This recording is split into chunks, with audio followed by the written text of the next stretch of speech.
Assalamualaikum warahmatullahi wabarakatuh. Allahumma sholli ala Sayyidina Muhammad wa ala ali Sayyidina Muhammad. Pemirsa yang dirahmati Allah, marilah kita simak ceramah dari Ustadz Adi Hidayat dengan tema Ridho Allah, jalan tercepat untuk mencapai kesuksesan. Sebelumnya marilah kita perbanyak sholawat minimal 1000 kali sehari, agar hidup kita penuh barokah dan mendapatkan syafaat kelak. Marilah kita doakan agar Ustadz Adi Hidayat sekeluarga diberikan kesehatan dan kebahagiaan dunia dan akhirat. Amin ya robbal alamin. Nah, jadi kalau kita ingin mendapatkan sifat ridha Allah, yang pertama jaga ibadah. Yang kedua jaga akhlak. Akhlak. Itu pembuktian ibadah itu pada akhlak. Kama arsalna fikum rasulan minkum yatlu alaikum ayatina wa yuzakkikum. Dibenarnya ibadah antum itu akan terlihat pada akhlaknya. Ya. Salat itu apa pembuktiannya? Tanha 'anil fahsya wal munkar. Inna sholata tanha 'anil fahsya wal munkar. Nah, fahsya wal munkar itu kalau bisa dihindari, ya, itu adalah akhlak perwujudannya. Jadi kalau kita sudah bisa menunjukkan itu, nanti ada pengaruh kepada jiwa, terbawa sampai dengan meninggal, disifatilah dengan amalan yang diridhai oleh Allah, dan kita pun akan ridha pada pemberian Allah saat ditampakkan di dalam sakaratul maut. Ya. Ya ayyatuhan nafsul mutmainnah, irji'i ila rabbika radiyatan mardiyah, fadkhuli fi ibadi. Dengan sifat ibadahnya disebut ibad. Wadkhuli jannah, ditampakkan surganya. Maka meninggal dalam keadaan senyum karena melihat surga yang ditampakkan. Sahabat sebelum meninggal sudah disifati radhiyallahu anhum wa radu an, lebih tinggi nilainya dengan radiyatan mardiyah. Nah, makanya kalau lebih tinggi di atas kita, maka sifat kita itu meneladani. Doanya mengantarkan rahmat. Nah, itu bagian pertama radhiyallahu, ya. Jadi kalau ada yang laki-laki anhu, kalau perempuan anha, kalau banyak anhum. Ya, kalau bapak anak itu anhuma. Biasanya depannya kuncinya ibnu. Ya, an ibni Abbas, an ibni Umar radhiyallahu ta'ala anhuma. Kalau huma, bonusnya satu lagi.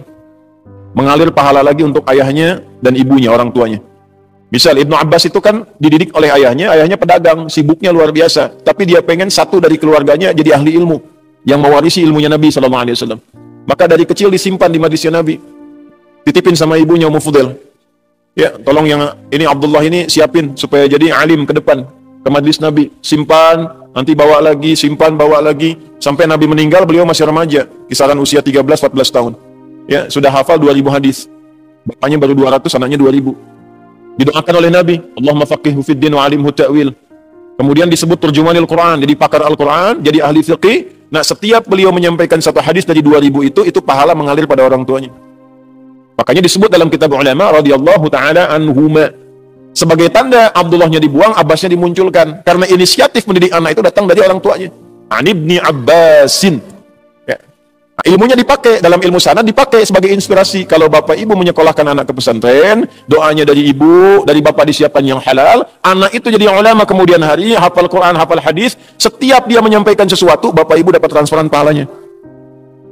Jangankan jadi alim, dia sekarang baca Quran, bapak ibu positif tuh, kirimkan yang halal, ibu doakan, dia baca Quran, pahala mengalir pada ibu. Nah, itulah keuntungannya begitu. Makanya cari sekolah-sekolah Islam, ya, cari pesantren-pesantren yang baik, yang ada Qurannya, ada sholatnya, supaya pahala mengalir. Hukum itu gimana niatnya? Innamal a'malu bin, kalau orang tua niatkan dunia, bapak ibu dapat dunia. Itu aja sederhana. Di dunia yusibuha. Sekolahkan anak ke tempat favorit, kursusnya bahasanya bahasa asing, silakan perbanyak. Jadi sesuatu, jadi direktur, membanggakan anak, bangga, urusan apa? Dunia. Anda di servis, iya, urusan apa? Dunia. Selesai dunia, selesai. Akhirat bagaimana? Ya, pilih dunia apa akhirat? Pilih dua-duanya. Doanya Rabbana atina fid dunya hasanah wa fil akhirati hasanah wa qina adzab. Nah, makanya cari pesantren yang bagus. Quran diajarkan, sholat diajarkan, kenal sunnah Nabi diikuti, sirah para sahabat diajarkan, tidak melupakan kebutuhan-kebutuhan duniawi, konteks yang paling kini. Jadi dokter dia yang hafal Quran dan paham fikih kedokteran. Masa yang mengandung perempuan yang periksa laki-laki? Tenang dengan baik. Jadi arsitek yang hafal Quran, jadi pejabat yang hafal Quran. Ya, coba perbanyak ke depan tuh bupati yang hafal Quran, wali kota yang hafal Quran. Ya, sampai presiden ahli Quran ke atas. Kalau itu semua didapatkan, berkah kita, dan tahu ilmunya bagaimana cara menerapkan dalam kehidupan, itu pasti akan berkemajuan. Yaitu radhiyallahu ta'ala anhu. Jadi kalau ngaji hadis, kita kalaupun belum kematan, ke sanad, kita dapat inspirasi itu. Nanti Anda pelajari, Anda profesinya apa? Ingin ikut sahabat? Nggak harus semuanya. Antum pedagang, mau dapat radhiyallahu ta'ala anhu dalam dagangan, keluarkan. Osman gimana dagangnya? Abdurrahman bin Auf gimana dagangnya? Talhah gimana dagangnya? Ya. Yang bukan profesinya, ya sudah. Ya, cukup antum ikuti keteladanan ibadah kebaikannya, yang seprofesi ikuti tian kehidupannya. Antum pengen jadi pejabat, oh gimana Abu Bakar, gimana Omar? Antum pengen karir di militer misalnya, gimana Khalid bin Walid? Gimana Abu Ubaidah al-Jarrah? Antum pengen di ilmu, gimana sahabat Ali bin Abi Thalib karamahullahu wajhah?